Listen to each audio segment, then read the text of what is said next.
Horas de definición la que vamos viviendo en este momento en una cuenta regresiva rumbo a la decisión tomada por el Cabildo, que es el paro indefinido que tendría que empezar a ejecutarse desde este 22. Hay una posición de llevar a un diálogo sobre la decisión del Cabildo de parte del gobierno, manifestada y expuesta. Dentro de un momento estará con nosotros también el vocero presidencial sobre este marco. En esta situación, técnicamente, la región insiste en que se puede realizar el censo en 2023, con la experiencia de los anteriores censos sumado a los recursos económicos ya desembolsados para la realización del mismo. Con una postergación, debía realizarse este mes venidero el censo, después de la suplantación de un decreto por otro, el decreto de prioridad nacional del año pasado, con un nuevo decreto después de una instancia generada para desaprobar el decreto anterior y poner en vigencia un nuevo decreto que marca la fecha para 2024, sin una fecha exacta, sino en una zona tentativa en el tiempo, en el año 2024. Esto, lógicamente, cambia todo el escenario y la institucionalidad, juntamente con la población, definen ir a un cabildo y en el cabildo se define el sin salida. Sí o sí, 2023, abrogación del decreto, nueva fecha para el 2023 y resultados después del censo en 2023 en 120 días. Ese es el cuadro que en este momento tiene a la población preparándose para el paro, porque es impresionante la militancia en la causa del censo 2023 por parte de la población, sin mayores aspavientos más allá de los que está generando el gobierno. Yo estoy con Jorge Camine en este momento aquí, yo le agradezco por venir, porque nosotros en el último diálogo con el vocero hablamos del tema técnico, nosotros señalamos con claridad una postura, si ponen fecha para el 2023 no se para, tan simple como eso, y hay una retórica insistente de culpar a una supuesta tosudez de un grupo para un reposicionamiento político y no la obligación de hacer un censo para determinar de esta manera el mejor uso de los recursos, pero además la administración propia del Estado hacia el servicio sobre el ciudadano, que básicamente es salud y educación, básicamente porque también hay otros resortes que tira el censo. Hay una cartografía catastral en la mayoría de los municipios del país, lo que desde esa base de información se pone en escena lo que sería la cartografía censal, pero llama la atención la cantidad de gente trabajando en este momento y además que se ha hecho secuencial y no paralela. Es decir, se está queriendo ir región por región. Cuando lleguemos al censo en 2024, esta cartografía censal ya estará totalmente desactualizada, lo que nos arrojará un resultado mentiroso del censo. Para que se entienda claramente, la cartografía catastral, esa cartografía tiene que ver con las viviendas, con lo físico. Es decir, aquí antes había un lote, ahora hay una casa. La cartografía censal tiene que ver con el humano. Dentro de esta casa, ¿cuántos viven? Eso es para que se entienda así lo más claro posible, lo más entendible posible para nosotros que no somos técnicos en el tema. Jorge, bienvenido, muchas gracias por acompañarnos. Yo tengo un cuadro que lo tiene el INE, que es parte del proceso que ha vivido el INE, que está marcado de esta manera, y yo quiero que nos expliques este cuadro, por favor, Jorge, que marca las etapas, propuesta, cronograma general de actividades según etapas. Esto es del INE, no es un invento nuestro, es un cronograma que se hizo en el INE. Y en el INE se marcaba en 2021 una etapa, ¿no? Esta es la etapa presencial que tiene subetapas. En 2022 otra etapa y en 2023 para llegar más o menos a la mitad del año de 2023 y la realización del censo. Esto es lo que hizo el INE y que hoy el gobierno no muestra.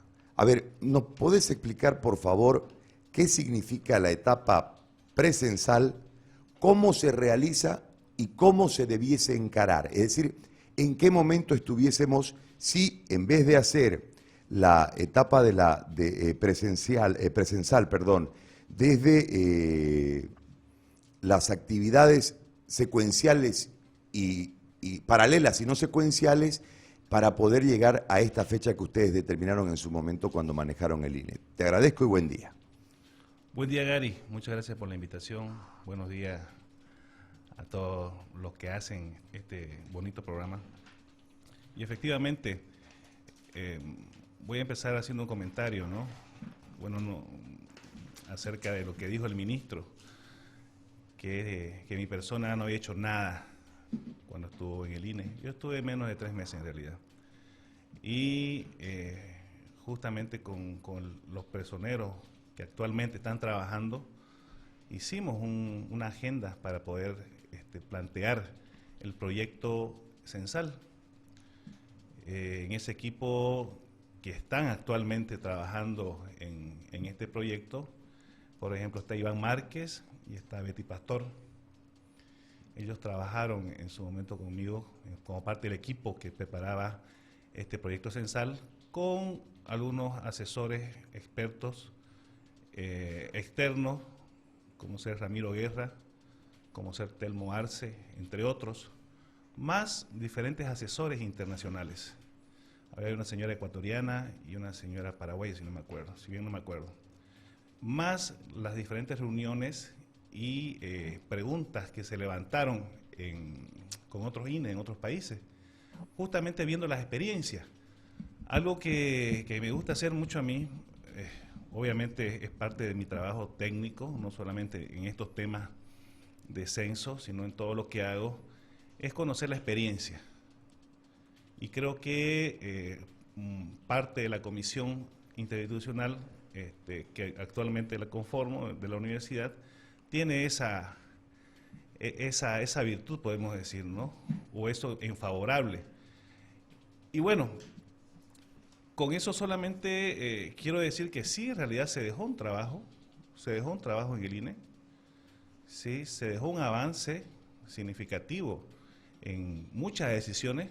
Te lo comento porque fui aludido la anterior noche por el señor ministro. Al parecer no le han pasado el proyecto a él, el proyecto que se dejó. El proyecto se terminó en mayo del 2021, con revisiones y todo, ¿no? Y el tema de algunas definiciones cuando yo estaba en el INE, por ejemplo, era de que no se debía considerar el tema de poner carnet de identidad, no se debía considerar el tema de los nombres y apellidos. Entonces, esas cosas ya están determinadas. El tema de cómo se iba a hacer el censo también. En base a la experiencia, mucho se hablaba de usar tablet, pero no había esa experiencia en el resto del continente. Entonces, se decidió que debería ser con un formulario. Y la actualización cartográfica también se definió de que iba a ser con tablet, porque esa sí se podía, por la experiencia que hay en las encuestas, en las diferentes encuestas que hace el INE, no, en los últimos años las hacen con tablet. Entonces, esa tecnología se aplicó y como se puede ver en la planificación, fue lo que se realizó y es la información que hay en el INE. El tema de la etapa precensal inicia justamente con lo que es la elaboración del proyecto censal más la proyección de un decreto supremo donde indique que se tiene que dar la importancia o que es prioridad nacional. Uh-huh. Y en eso se trabajó, se dejó el proyecto también, te cuento, de decreto. Del decreto. Sí, quedó eso en el Ministerio de Planificación en su momento. Entonces... Ahora, el operativo de campo de actualización cartográfica. Aquí yo estoy leyendo el cronograma que tiene el INE y que lo ha saltado el gobierno. Este es el cronograma que tiene el INE. Estos son datos del INE. Esto tiene el INE. En ese sentido, marca de que de enero 2022 a marzo, según aquí están los meses, amable amigo, aquí están los años y debajo están los meses de cómo se debía generar el censo. Yo no voy a ir al antecedente porque hay un montón de actividades que son paralelas. Sí. Es decir, se abraza una serie de actividades y se desarrolla para apretar el tiempo y de esta manera llegar. Y el día D estaría marcado más o menos en el mes de septiembre de 2023, según este cronograma que tiene el INE, reitero. En este marco, el operativo de campo de actualización cartográfica, esto estaría en el cronograma que ya está roto, ¿no? Ya con estos retrasos. Sin embargo, hay trabajos que se han hecho en algunas poblaciones, en algunos sitios del país. Lo que tendríamos que hacer es cambiar un término, que sean, en vez de secuenciales, no es que termine una región, le brinco a la otra, termine un departamento, Claro. hacerlo todo en conjunto y así se aprietan los tiempos. ¿Cómo se hace un operativo de campo de la actualización cartográfica? Bueno, eso, el primer punto es interesante. Plantear de que los tiempos que se dieron en su momento también fueron pensados justamente en tener unos plazos no tan apretados. Eso también fue una definición que se hizo en el año 2020, ¿no? El tema de trabajo de campo es interesante porque esto deberían ser trabajado de forma paralela en todos los departamentos. Y según las recomendaciones internacionales, lo que se debería comenzar a trabajar es el área rural, ¿sí? Y dejar de último lo que son las ciudades. ¿Por qué? Porque el dinamismo que existe... ¿Y cómo se divide el país para hacer una actualización cartográfica en campo? Está por áreas de trabajo. ¿Ya? Está dividido por áreas de trabajo alrededor de, si no me equivoco, son 25.000 o entre 25.000 y 40.000, no tengo el dato exacto ahorita, áreas de trabajo para poder hacer el levantamiento de la que es la actualización cartográfica estadística. Como bien lo dijiste, esta actualización o esta cartografía estadística no tiene solamente una connotación de cuántas viviendas o tomas satelitales, sino que tiene complemento de que se hace un barrido, se hace una visita, digamos, a las ciudades, al área rural, y se levanta información de cuántas personas viven en las viviendas, cuáles son viviendas, cuáles son actividades económicas. Se va haciendo una selección porque esta información también va a servir para otros tipos de censos, no de población y vivienda solamente. Entonces ya está generando lo que es un marco censal.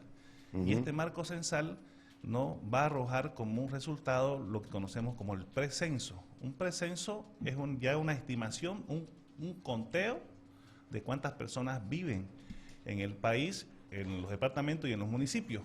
Y con eso se entra un proceso muy interesante que es de la segmentación.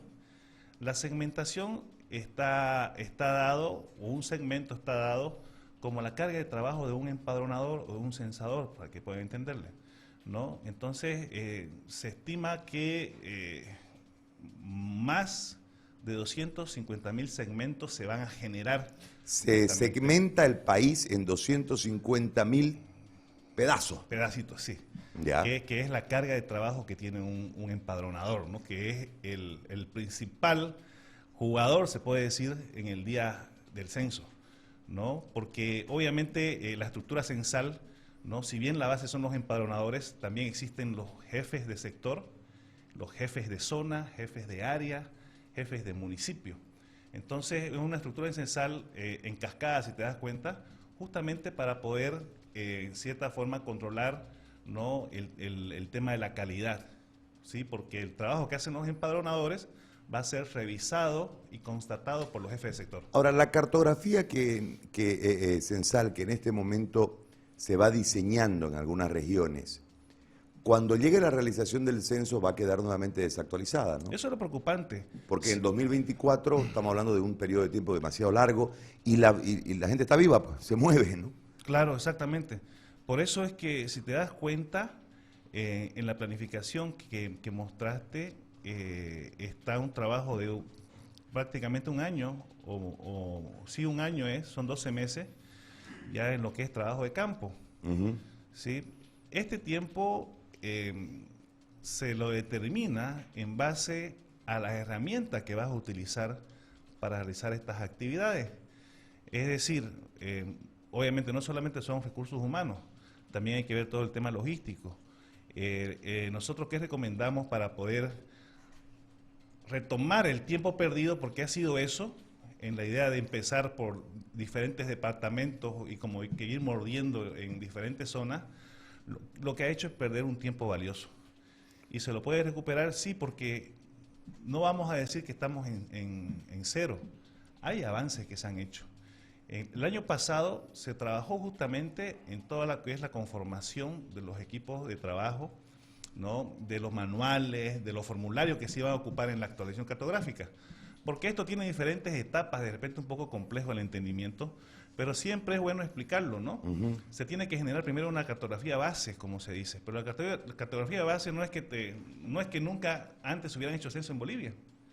Tu cartografía base viene justamente con la información que tiene el INE del 92, del 76, 92, 2001, 2012, más la información actualizada que tienen los municipios. Y lo bueno es que, por ejemplo, La Paz, Santa Cruz, tienen información relativamente actualizada o buena, se puede decir. Esto en sí facilita que el INE pueda confeccionar su cartografía estadística, ¿no?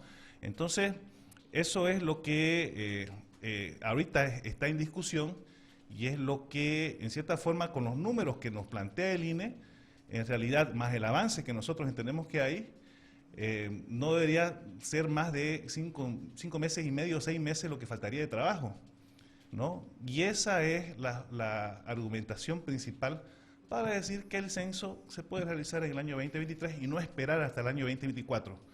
El gran riesgo que hay es que ya has empezado a trabajar inclusive el año pasado.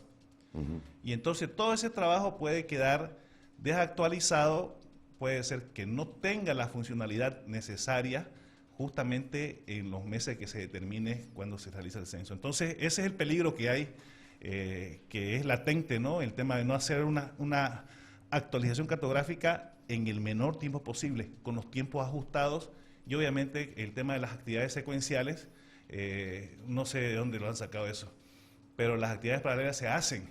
Por ejemplo, de acuerdo a expertos internacionales, yo tengo que ir haciendo la actualización y más o menos 3 semanas, un mes, tengo que empezar lo que es la segmentación. ¿Por qué? Porque este personal que vos contratás no es permanente, son consultores en línea, o sea, son por 40 días, por 2 meses. Y lo bueno es que cuando vos vas a empezar a hacer la segmentación, hay muchos apuntes que de repente no le entendés y los tenés todavía a este personal para que te pueda, en cierta forma, sacar algunas dudas o preguntar, ¿no? Entonces, el tema de las actividades paralelas sí se tienen que hacer. No podés esperar terminar una actividad en muchos casos y empezar la otra. Ahora, sí hay actividades que en este caso es necesario que se cierren en algunas etapas. Por ejemplo, lo que es el tema de la definición de la boleta, que te das cuenta no la cierran todavía, siendo que ya en junio estaba al 98%. Junio, julio, agosto, septiembre, octubre, 4 meses y no cierran el tema de la boleta. Y cuando nosotros le hemos mostrado también, en base a la experiencia... Ahora, desde lo técnico, el no cerrar la boleta implica un atraso a propósito. Pareciera que sí, porque en este caso el definir la boleta ya te permite avanzar en otros aspectos vinculados a lo que es la impresión, el diseño, aspectos en lo que es justamente... Porque hay que traducir también la boleta en algunos otros idiomas que existen en el siempre país. Siempre se lo ha hecho. Vos si revisás la boleta de los censos anteriores, está la traducción para el que lee, obviamente, ¿no? Porque hay que entender eso también. El tema de la boleta censal no es que se la entrega a las personas para que la llenen. Por eso el empadronador tiene que ir y él preguntar los datos. Él tiene que observar y en base a la observación y a lo que le dicen tiene que poner las respuestas. Y por eso es que los empadronadores tienen que ser bien capacitados para hacer esta tarea.